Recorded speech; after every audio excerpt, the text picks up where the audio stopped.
The PSBA is committed to diversity, inclusion, and equity work. As an organization based in Tacoma, Washington, we acknowledge the Puyallup tribe and invite you to visit the official website of the Puyallup and listen to their land acknowledgement statement. We acknowledge that we are on the traditional homelands of the Puyallup tribe. The Puyallup people have lived on and stewarded these lands since the beginning of time and continue to do so today. We recognize that this land acknowledgement is one small step toward true allyship, and we commit to uplifting the voices, experiences, and histories of the indigenous people of this land and beyond.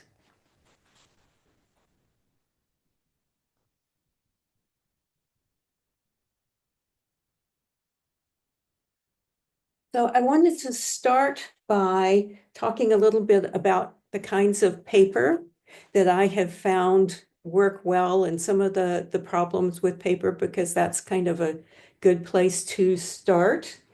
And it's interesting that a light or medium weight paper, as long as it doesn't tear very easily. So this is just a copy paper that I printed on, and it worked up really well. If you use paper that is too thick, so this is a scrapbooking paper that is thicker than normal cardstock, and it just doesn't have enough bend in it to work very well. So too thick can be a problem.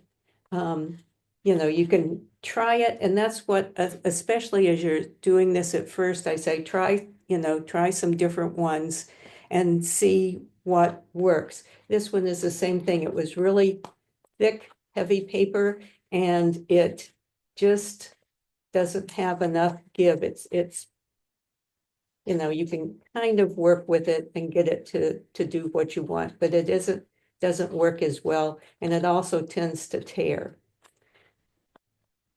So some of you did marbling. I find that the marbling paper that we did with Pietro, which is a lighter paper, really works very well. And then I've used just some regular cardstock that I have decorated, and it works okay, as well as some colored papers that I decorated, and some a lot of the scrapbooking papers, the decorated scrapbook papers work well. So I sent some templates.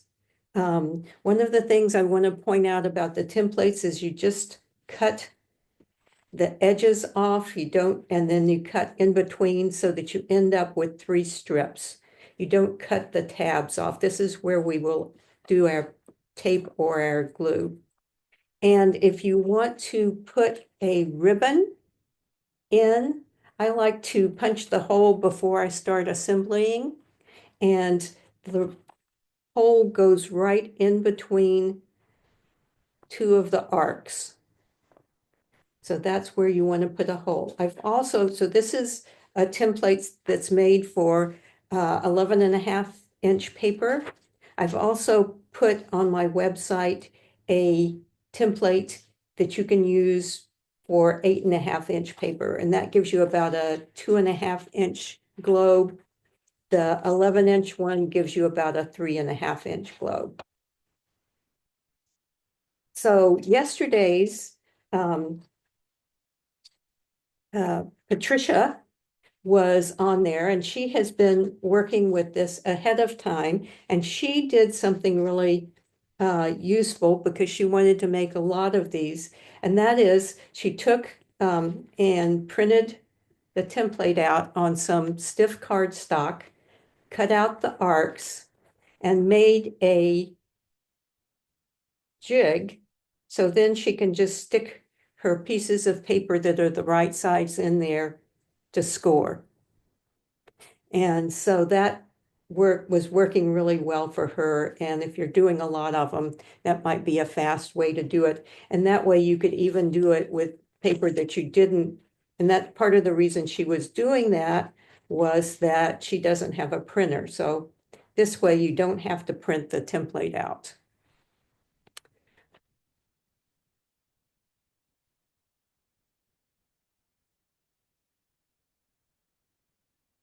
So after you have your 3 strips, then you want to score all of your arcs.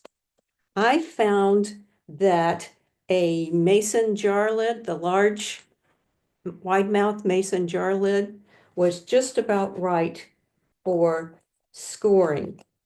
And it's not critical if it comes over the line just a little bit. I know I watched on the video some people who could just see the line and score by hand, and that doesn't work very well for me. So the wide mouth mason jar lid works for the longer size, and the regular mason jar lid works for the arcs on the 8.5-inch paper. So I hope that you've been able to copy the template and print it off. And after you've scored, it's really important that you take and that you make sure and fold, crease along all of those fold lines. This is really important to do before you start assembling. And then you also, as I was saying, want to put your hole in if you want to do a hole. You don't have to, maybe you don't want to hang yours, but I'm going to put my hole in, and I've got a little piece of ribbon for my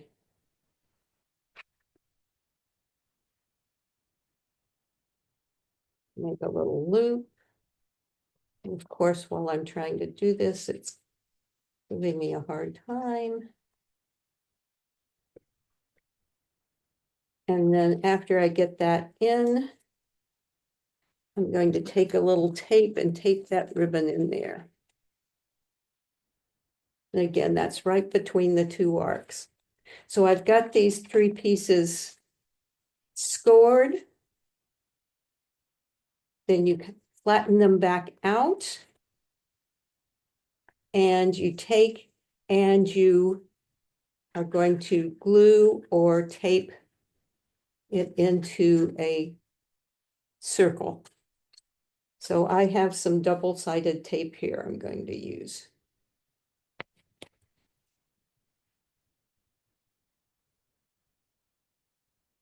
Put a little bit of that on all 3 of the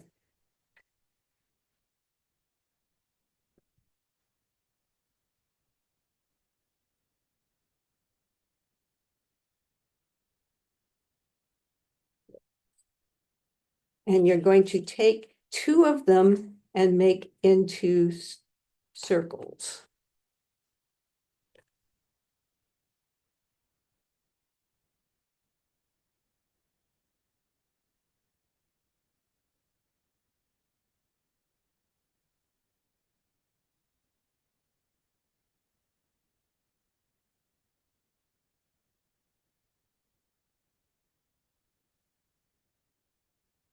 And I'm going to pause the recording.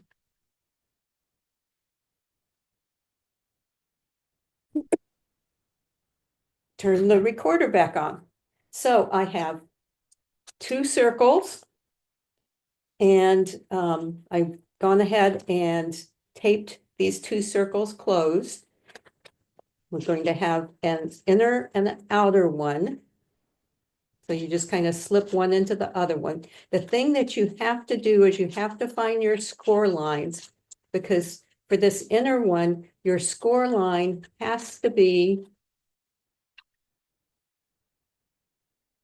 on the outside. It can't be underneath. And so that's really important, is to find where your score line is. And I found my score lines are right here and right here. And then the flat part is underneath that other one. Then I'm going to take my 3rd one, and we're going to weave. Go on from that. when you were showing us that step, your hands were in the way, so I couldn't really tell what you were doing. I don't know if it Oh, helps to kind of hold it up and face the camera. oh, let me spotlight again too. Okay. Oh, much better. There. Yes, Yeah, yes, yes. much better. Sorry. So I've got my two circles. I put one inside the other one. On the inside one, in particular, your arcs have to be on the outside and your flat part is under here.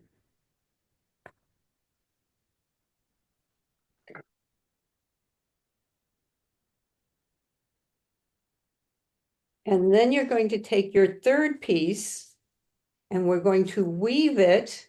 So it's going to go, this is the inner one and an outer one. It's going to go inside the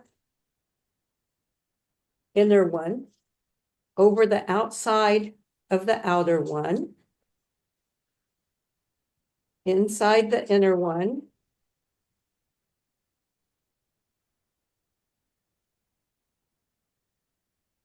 And before I glue it together here, I need to again find where my score lines are and try to get those somewhat close because those score lines are going to have to come to the outside.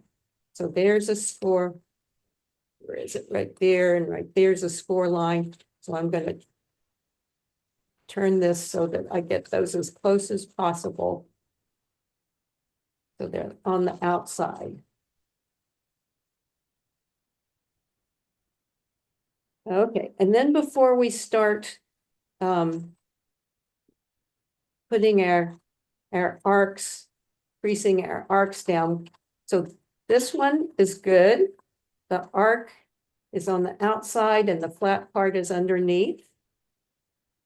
This one, I need to turn it a little bit. So you have to kind of pull it around, push it around, and it's kind of noisy, I'm sure, because I'm doing this paper. Until, again, your arcs have to be on the outside. Where I can see my arcs are on the outside, my flat parts inside. And check this one. That one is okay. Then once you get all of those, so your arcs are on the outside, you start folding your arcs down. And somebody was asking, so does it matter which ones you do or if you do them in a certain order? And I haven't really found that it makes any difference which way you do them.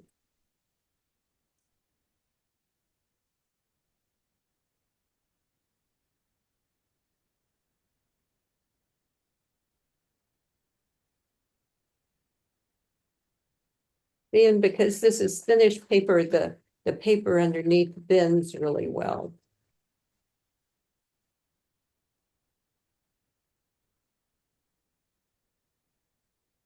This is just some thin scrapbooking, decorated scrapbooking paper.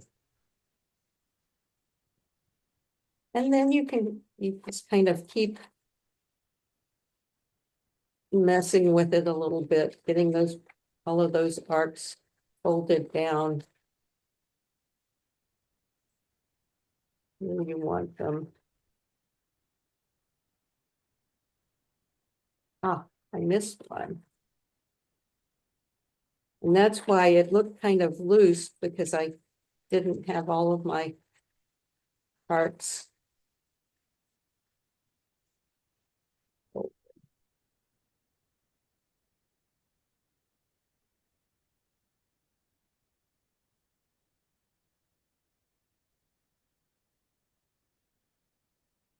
There it is. My Triskelion globe.